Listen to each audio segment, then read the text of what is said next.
ओम शांति। 11 सितंबर 2020। बाबा के महावाक्य। मीठे बच्चे, यह ड्रामा का खेल एक्यूरेट चल रहा है। जिसका जो पार्ट जिस घड़ी होना चाहिए वही रिपीट हो रहा है। यह बात यथार्थ रीति समझना है। प्रश्न: तुम बच्चों का प्रभाव कब निकलेगा? अभी तक किस शक्ति की कमी है? उत्तर: जब योग में मजबूत होंगे तब प्रभाव निकलेगा। अभी वह जौहर नहीं है। याद से ही शक्ति मिलती है। ज्ञान तलवार में याद का जौहर चाहिए, जो अभी तक कम है। अगर अपने को आत्मा समझ बाप को याद करते रहो तो बेड़ा पार हो जाएगा। यह सेकंड की ही बात है। ओम शांति। रूहानी बच्चों को रूहानी बाप बैठ समझाते हैं। रूहानी बाप एक को ही कहा जाता है, बाकी सब हैं आत्माएं। उनको परम आत्मा कहा जाता है। बाप कहते हैं, मैं भी हूँ आत्मा, परंतु मैं परम सुप्रीम सत्य हूँ। मैं ही पतित पावन ज्ञान का सागर हूँ। बाप कहते हैं, मैं आता ही हूँ भारत में बच्चों को विश्व का मालिक बनाने। तुम ही मालिक थे ना। अब स्मृति आई है, बच्चों को स्मृति दिलाते हैं। तुम पहले पहले सतयुग में आए, फिर पाठ बजाते 84 जन्म भोग अब पिछाड़ी में आ गए हो। तुम अपने को आत्मा समझो। आत्मा अविनाशी है, शरीर विनाशी है। आत्मा ही देह के साथ आत्माओं से बात करती है। आत्म अभिमानी होकर के नहीं रहते हैं तो जरूर देह अभिमान है। मैं आत्मा हूँ, यह सब भूल गए हैं। कहते भी हैं पापात्मा, पुण्यात्मा, महान आत्मा। वह फिर परमात्मा तो बन नहीं सकते। कोई भी अपने को शिव कह ना सके। शरीरों के शिव नाम तो बहुतों के हैं। आत्मा जब शरीर में प्रवेश करती है तो नाम पड़ता है, क्योंकि शरीर से ही पाठ बजाना होता है। तो मनुष्य फिर शरीर के भान में आ जाते हैं, मैं फलाना हूँ। अभी समझते, हाँ मैं आत्मा हूँ। हमने 84 का पाठ बजाया है। अभी हम आत्मा को जान गया हूँ। हम आत्मा सतो प्रधान थी, फिर अभी तमो प्रधान बनी हूँ। बाप आते ही तब हैं जब सब आत्माओं पर कट लगी हुई है। जैसे सोने में खाद पड़ती है ना। तुम पहले सच्चा सोना हो, फिर चांदी, तांबा, लोहा पड़कर तुम बिल्कुल काले हो गए हो। यह बात और कोई समझा ना सके। सब कह देते हैं आत्मा निर्लेप है। खाद कैसे पड़ती है, यह भी बाप ने समझाया है बच्चों को। बाप कहते हैं, मैं आता ही भारत में हूँ। जब बिल्कुल तमो प्रधान बन जाते हैं तब आता हूँ। एक्यूरेट टाइम पर आते हैं। जैसे ड्रामा में एक्यूरेट खेल चलता है ना, जो पाठ जिस घड़ी होना होगा उस समय फिर रिपीट होगा, उसमें जरा भी फर्क पड़ नहीं सकता। वह है हद का ड्रामा, यह है बेहद का ड्रामा। ये सब बहुत महीन समझने की बातें हैं। बाप कहते हैं तुम्हारा जो पाठ बजा वह ड्रामानुसार। कोई भी मनुष्य मात्र न रचयिता को न रचना के आदि मध्य अंत को जानते हैं। ऋषि मुनि भी नेति नेति करते गए। अब तुमसे कोई पूछे रचयिता और रचना के आदि मध्य अंत को जानते हो, तो तुम झट कहेंगे हाँ, सो भी तुम सिर्फ अभी ही जान सकते हो, फिर कभी नहीं। बाबा ने समझाया है तुम ही मुझ रचयिता और रचना के आदि मध्य अंत को जानते हो।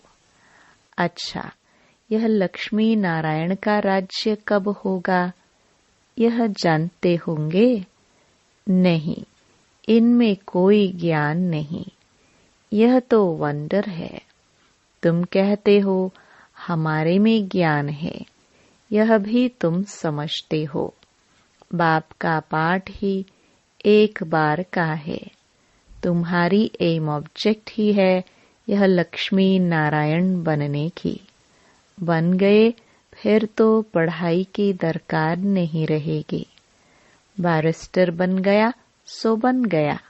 बाप जो पढ़ाने वाला है उनको याद तो करना चाहिए। तुमको सब सहज कर दिया है। बाबा बार बार तुम्हें कहते हैं पहले अपने को आत्मा समझो। मैं बाबा का हूँ।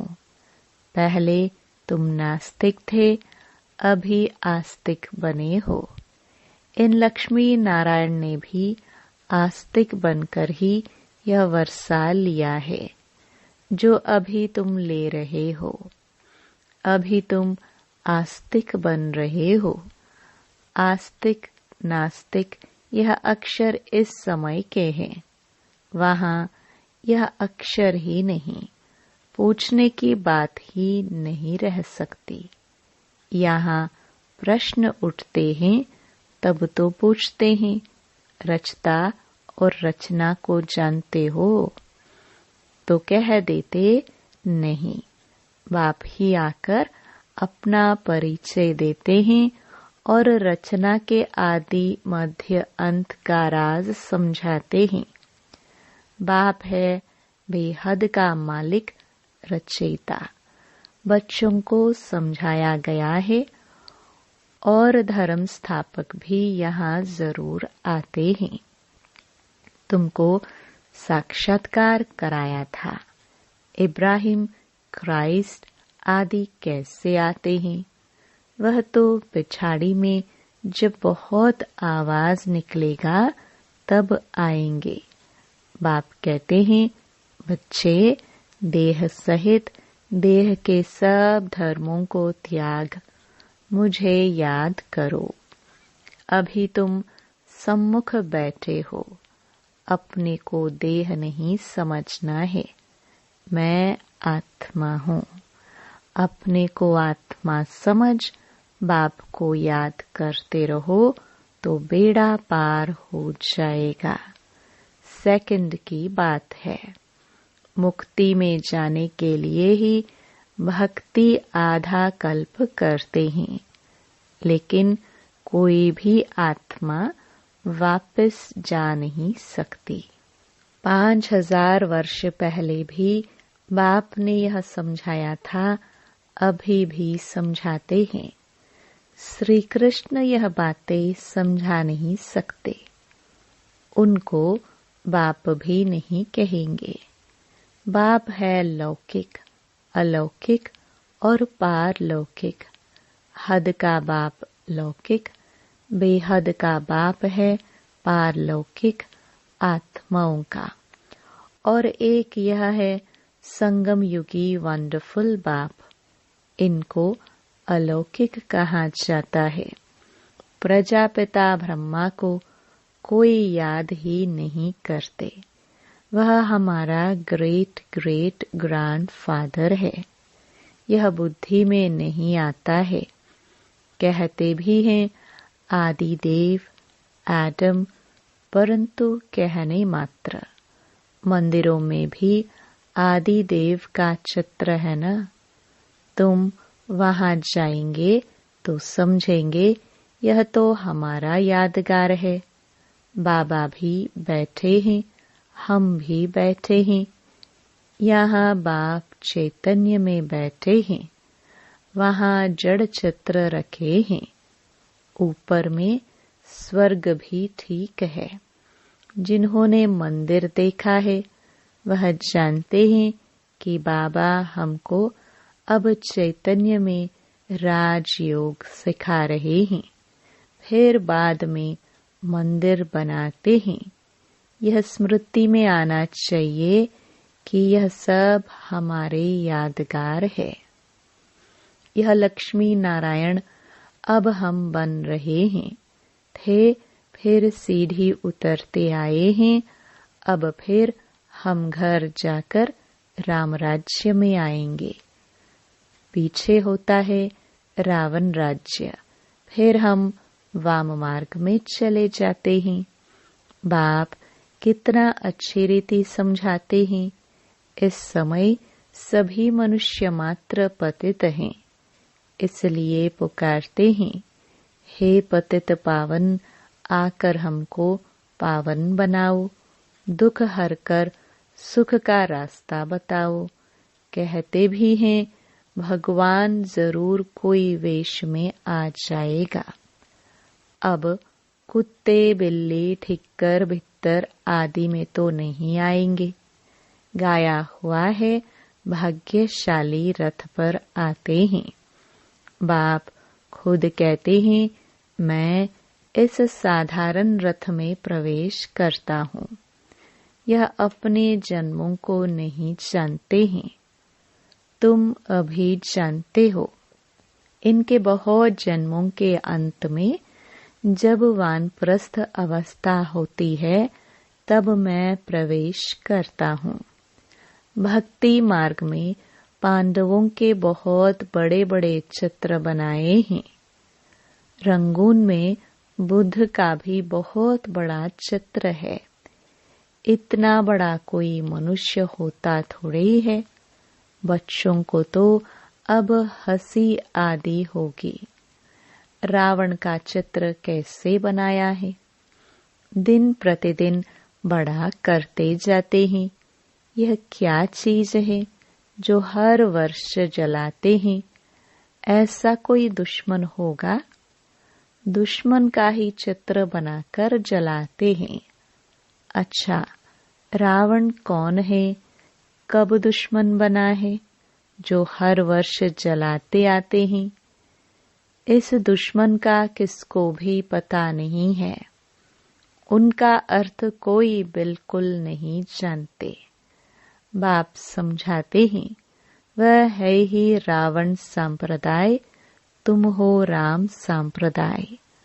अब बाप कहते हैं गृहस्थ व्यवहार में रहते कमल फूल समान बनो और मुझे याद करते रहो। कहते हैं बाबा हंस और बगुले इकट्ठे कैसे रह सकते हैं। खिटखिट होती है सो तो जरूर होगा, सहन करना पड़ेगा। इसमें बड़ी युक्तियां भी हैं। बाप को कहा जाता है राजू रम्मजबाज। सब उनको याद करते हैं ना। हे भगवान, दुख हरो, रहम करो, लिबरेट करो। वो लिबरेटर बाप सबका एक ही है। तुम्हारे पास कोई भी आते हैं तो उनको अलग अलग समझाओ। कराची में एक एक को अलग अलग बैठ समझाते थे। तुम बच्चे जब योग में मजबूत हो जाएंगे तो फिर तुम्हारा प्रभाव निकलेगा। अभी अर्जुन वह जौहर नहीं है। याद से शक्ति मिलती है, पढ़ाई से शक्ति नहीं मिलती है। ज्ञान तलवार है, उसमें याद का जौहर भरना है। वह शक्ति कम है। बाप रोज कहते रहते हैं, बच्चे याद की यात्रा में रहने से तुमको ताकत मिलेगी। पढ़ाई में इतनी ताकत नहीं है। याद से तुम सारे विश्व के मालिक बनते हो। तुम अपने लिए ही सब कुछ करते हो। बहुत आए फिर गए। माया भी दुष्टर है। बहुत नहीं आते हैं, कहते हैं ज्ञान तो बहुत अच्छा है, खुशी भी होती है। बाहर गया खलास, जरा भी ठहरने नहीं देती। कोई कोई को बहुत खुशी होती है। ओहो, अब बाबा आए हैं, हम तो चले अपने सुख धाम। बाप कहते हैं, अभी पूरी राजधानी स्थापन ही कहाँ हुई है। तुम इस समय हो होशियार संतान, फिर होंगे देवताए। डिग्री कम हो गई ना। मीटर में पॉइंट होती है, इतनी पॉइंट कम। तुम अभी एकदम ऊंच बनते हो, फिर कम होते होते नीचे आ जाते हो। सीढ़ी नीचे उतरना ही है। अब तुम्हारी बुद्धि में सीढ़ी का ज्ञान है। चढ़ती कला सर्व का भला। फिर धीरे धीरे उतरती कला होती है। शुरू से लेकर इस चक्र को अच्छी रीति समझना है। इस समय तुम्हारी चढ़ती कला होती है, क्योंकि बाप साथ है ना। ईश्वर जिसको मनुष्य सर्वव्यापी कह देते हैं, वह बाबा मीठे मीठे बच्चे कहते रहते हैं और बच्चे फिर बाबा बाबा कहते रहते हैं। बाबा हमको पढ़ाने आए हैं। आत्मा पढ़ती है, आत्मा ही कर्म करती है। हम आत्मा शांत स्वरूप हूँ। इस शरीर द्वारा कर्म करती हूँ।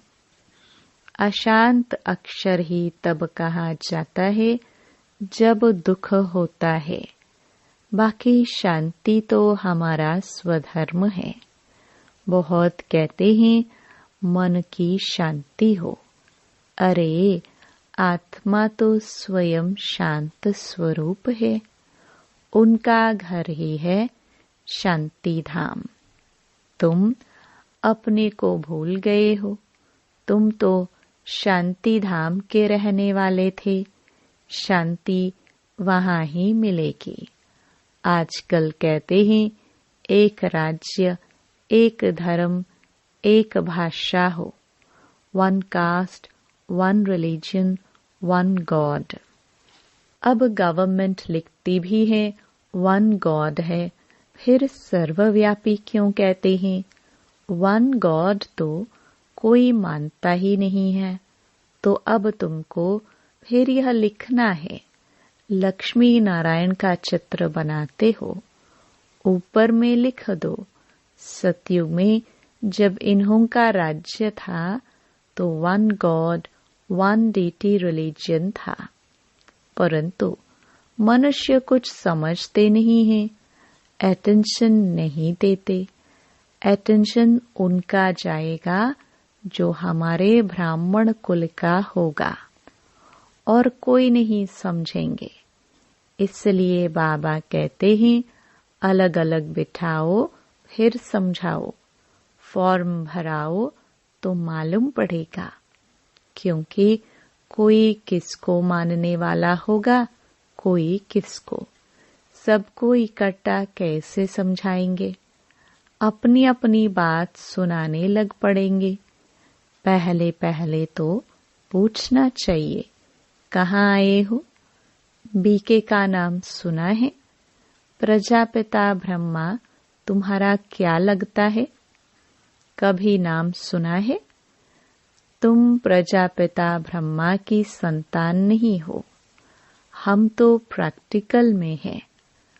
हो तुम भी, परंतु समझते नहीं हो। समझाने की बड़ी युक्ति चाहिए। अच्छा, मीठे मीठे सिखिलदे बच्चों प्रति माता पिता बाप दादा का याद प्यार और गुड मॉर्निंग। रूहानी बाप की रूहानी बच्चों को नमस्ते। धारणा के लिए मुख्य सार। पहला, मंदिरों आदि को देखते सदा यह स्मृति रहे कि यह सब हमारे ही यादगार है। अब हम ऐसा लक्ष्मी नारायण बन रहे हैं। दूसरा, गृहस्थ व्यवहार में रहते कमल फूल समान रहना है। हंस और बगुले साथ हैं तो बहुत युक्ति से चलना है, सहन भी करना है। वरदान, माया के बंधनों से सदा निर्बंधन रहने वाले योग युक्त बंधन मुक्त भव। बंधन मुक्ति की निशानी है सदा योग युक्त। योग युक्त बच्चे जिम्मेवारियों के बंधन व माया के बंधन से मुक्त होंगे। मन का भी बंधन न हो।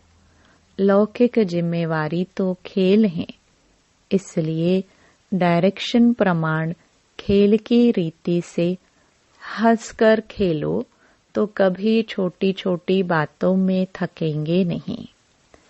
अगर बंधन समझते हो तो तंग होते हो। क्या क्यों का प्रश्न उठता है, लेकिन जिम्मेवार बाप है, आप निमित्त हो। इस स्मृति से बंधन मुक्त बनो तो योग युक्त बन जाएंगे। स्लोगन, करन करावन हार की स्मृति से भान और अभिमान को समाप्त करो। ओम शांति।